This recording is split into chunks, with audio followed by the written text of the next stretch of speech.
గోమాంసం అనేది పెద్ద ఎత్తున విశాఖపట్నంలో పట్టుబడింది. అది బాపట్ల తెలుగుదేశం ఎమ్మెల్యే వాళ్ళ అనుచరుడిది అన్నటువంటిది వైసీపీ వాళ్ళు మన ప్రొజెక్ట్ చేసుకొచ్చారు. అది దాచేస్తున్నారు వీళ్ళు. సనాతని ఎందుకు మాట్లాడట్లేదంటూ పవన్ కళ్యాణ్‌ని విమర్శిస్తూ కొంతమంది ట్రోల్ చేశారు. ఆ తర్వాత పవన్ కళ్యాణ్ స్పందించారు.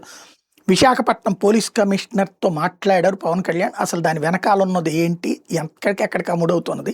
అసలు దీని వెనకాల ఉన్న ముఠా ఎవరు? ఆవు మాంసం ఎంత? ఇదెంత అని చెప్తే దానికి వివరంగా పోలీస్ కమిషనర్ చెప్పారు అన్నటువంటి పాయింట్ చెప్పుకొచ్చారు. ఇవాళ పోలీస్ కమిషనర్ ఆదేశాల మేరకు టోటల్‌గా అంటే పవన్ కళ్యాణ్ ఆయన్ని అడిగి పూర్తి వివరాలు చెప్పమన్నటువంటి నేపథ్యంలో మరింత వేగంగా స్పందించారు పోలీస్ కమిషనర్. ఇప్పుడు దానికి వెనకాల ఉన్నటువంటి వాళ్ళెవరు? ఇక్కడే కాకుండా దేశంలోని వివిధ ప్రదేశాల్లో కూడా దీనికి సంబంధాలు ఉన్నాయటువంటి అనుమానిస్తున్నారు. దాంతో ఆ దిశగా దర్యాప్తు చేస్తున్నారు. ఎందుకంటే విశాఖపట్నంలో పెట్టుకుని కూర్చోవడానికి కుదరదు కదా.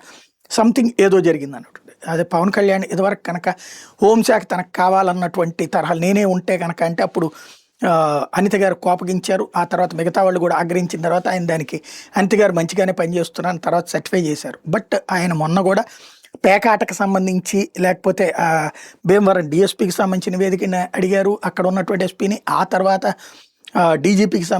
డీజీపీని రాష్ట్రంలో ఉన్న పేకాట శిబిరాల మీద అడిగారు. మరి వాటి మీద నివేదికలు ఏమైనాయో తెలియదు.